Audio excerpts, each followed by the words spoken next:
Roma pasal 11 ayat 28 dan seterusnya. Mengenai Injil, mereka adalah seteru Allah oleh karena kamu, tetapi mengenai pilihan mereka adalah kekasih Allah oleh karena nenek moyang. Sebab Allah tidak menyesali kasih karunia dan panggilannya. Sebab sama seperti kamu dahulu tidak taat kepada Allah, tetapi sekarang beroleh kemurahan oleh ketidaktaatan mereka. Demikian juga mereka sekarang tidak taat, supaya oleh kemurahan yang telah kamu peroleh, mereka juga akan beroleh kemurahan. Puji Tuhan, saudara. Tetap kita masih bersyukur dengan pilihan Allah terhadap bangsa-bangsa lain, termasuk bangsa Indonesia atau Malaysia, ya, atau Singapura, semua bangsa yang ada selain bangsa Israel atau keturunan Yahudi, ya saudara ya. Mereka juga menolak Injil. Injil itu karena ada Yesus yang menjadi tokoh utama kealahan yang ada. Jadi bangsa Israel kan tidak mau mengakui Yesus sebagai Tuhan. Tetapi keadaan inilah menjadi berkat buat kita, karena dikatakan mereka menolak Injil, ya, seteru Allah oleh karena Injil itu, dan menjadi berkat buat kita.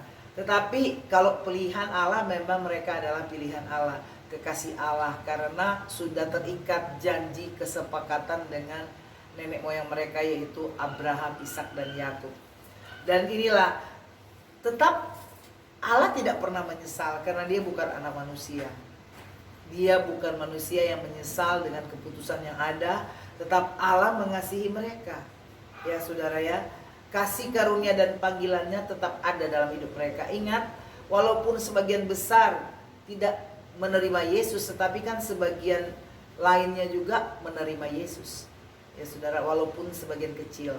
Tetapi ketika dibandingkan dengan satu negara, itu tidak signifikan. Artinya mereka sangat sedikit mau percaya pada Injil, ya. Justru negara-negara lain yang mungkin lebih banyak dan benar-benar menyeluruh percaya kepada firman Tuhan. Tetapi itu tidak masalah, dikatakan begini. Sebab kalau kita dahulu tidak taat aja kepada Allah, kita diselamatkan. Apalagi mereka yang memang sudah taat, mereka sudah ada kesepakatan dan kemudian mereka tidak taat atau mereka tidak percaya pada Tuhan Yesus. Berarti sama-sama dua-dua, bangsa Yahudi atau Israel dengan bangsa yang lain sama-sama mendapatkan kemurahan Allah.